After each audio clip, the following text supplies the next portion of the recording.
আসসালামু আলাইকুম। সুস্বাদু সন্ধান চ্যানেলে আপনাদেরকে স্বাগতম। আজকে তৈরি করে দেখাবো মজাদার সেদল রান্না, যা উত্তরবঙ্গের বিখ্যাত একটি খাবার। পুকুরের টাটকা মাছ তুলে আজকে রান্না করব উত্তরবঙ্গের ঐতিহ্যবাহী একটি খাবার, সেদল। উত্তরবঙ্গের একটা বিখ্যাত খাবার, এজন্য এখানে আমি সেদল নিয়েছি, যা আগুনের আছে এভাবে একটু হালকাভাবে পুড়ে নিতে হবে। এতে করে সেদলের স্বাদটা কিন্তু দ্বিগুণ বেড়ে যায়। এখন একটি বাটিতে নিয়ে পানি দিয়ে এভাবে কষলিয়ে 2-3 বার আমি ভালোভাবে ধুয়ে নেব। এখন ওই শীতলটাকে ভিজিয়ে রাখবো 30 মিনিটের মতো। 30 মিনিট পর শীতলটা একদম কিন্তু নরম হয়ে যাবে। তখন এভাবে হাত দিয়ে আমি ভালোভাবে ভেঙে একদম গুঁড়ো করে মথে নেব। ভালোভাবে একটু মথে নিতে হবে।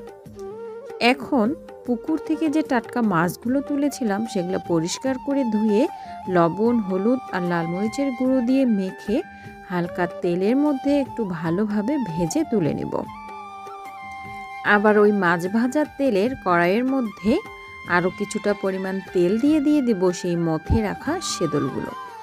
এখন এর মধ্যে দিয়ে দিব বেশ খানিকটা পেঁয়াজ কুচি, আর দিয়ে দিব এখানে রসুন কুচি। এখন দিয়ে দিব সব রকমের মশলা বাটা, আদা, রসুন, জিরে, গরম মশলা, আর দিয়ে দেব হলুদ গুঁড়ো, লাল মরিচের গুঁড়ো আর স্বাদ মতো লবণ। তবে শীতল তৈরির পুরো ভিডিও আমার পেজে কিন্তু দেওয়া আছে, চাইলে আপনারা আমার পেজটা ভিজিট করতে পারেন। এখন এর মধ্যে কাঁচামরিচ দিয়ে ভালোভাবে কষিয়ে দিব পরিমাণ মতো পানি। এরপর ঢাকনা দিয়ে ঢেকে দিব যাতে ভালোভাবে সবগুলো সেদ্ধ হয়ে যায়। এখন আমি যে মাছগুলো ভেজে রেখেছিলাম সেই মাছগুলো ভালোভাবে বেছে নেব। কাঁটাগুলোকে মাছ থেকে আলাদা করে নেব। তো এভাবে করে আমি এখানে সবগুলো মাছ থেকে কাঁটাগুলো আলাদা করে নিয়েছি। এখন সেদলটা ভালোভাবে সেদ্ধ হলে বেশ খানিকটা সময় ধরে কষিয়ে নেব। কষানো হয়ে গেলে এর মধ্যে এখন আমি দিয়ে দেব সেই বেছে রাখা মাছগুলো। এখন বেশ খানিকটা সময় ধরে কষিয়ে রান্না করব। উত্তরবঙ্গের একটা ঐতিহ্য খাবার হলো এই শীতল। এর স্বাদ অতুলনীয়। যারা খেয়েছেন কিংবা যারা কখনো খাননি, একবার খেলে কিন্তু এর প্রেমে পড়ে যাবেন।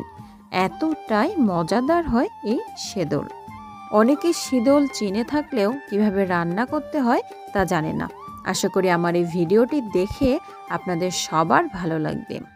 ভিডিওটি ভালো লাগলে কিন্তু অবশ্যই কমেন্টে জানাবেন, আর পেজটিকে ফলো দিতে ভুলবেন না। ভালো থাকবেন, সুস্থ থাকবেন। আজ এ পর্যন্তই। আল্লাহ হাফেজ।